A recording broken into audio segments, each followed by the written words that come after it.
খাওয়ার জন্য। 3টে চাল কুমড়ো হয়েছিল, তার মধ্যে এটা একটা।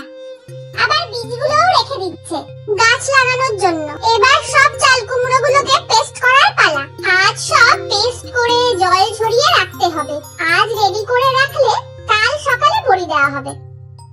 এবার বিউলির ডালটা ভালো করে ধুয়ে ভিজিয়ে রাখতে হবে। বেশি করে জল দিয়ে ডালটা ভিজিয়ে রাখা হবে।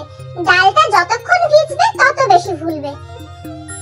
ডালটা প্রায় সব জলই টেনে নিয়েছে, ভিজে অনেকটাই ফুলে গেছে। এবার এটা মিক্সিতে পেস্ট করতে হবে।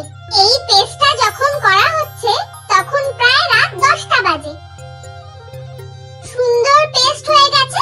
এভাবেই পুরোটা ডাল ভালোভাবে পেস্ট করে নিয়ে ঢাকা দিয়ে ফ্রিজে রেখে দিতে হবে। চাল কুমড়োটার জলও কিন্তু পুরোপুরি ঝরে গেছে, এটাকেও ফ্রিজে রেখে দিলাম। The next day. Good morning guys. দেখো গাইস, সকাল সকাল চলে এসেছি বড়ি দিতে। মা দেবে বড়ি আর আমি করব ভিডিও। খুব ঠান্ডা পড়েছিল, সুন্দর পাখি ডাকছে।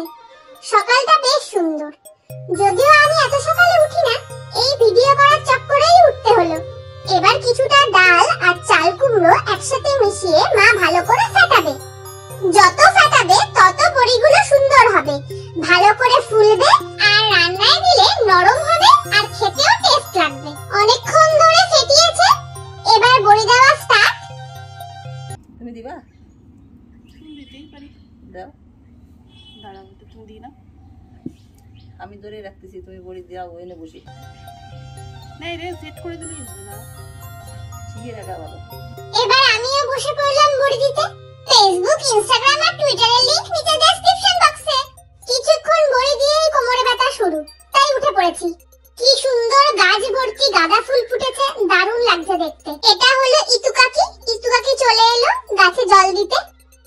ওরে বাবা, কত সুন্দর ছোট ছোট দুটো ফুলকপি হয়েছে, আবার বেগুনও।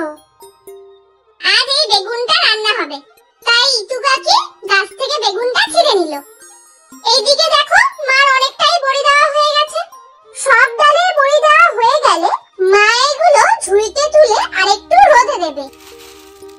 ভালোভাবেই শুকিয়ে গেছে, দেখো কেমন করকর করকর আওয়াজ হচ্ছে।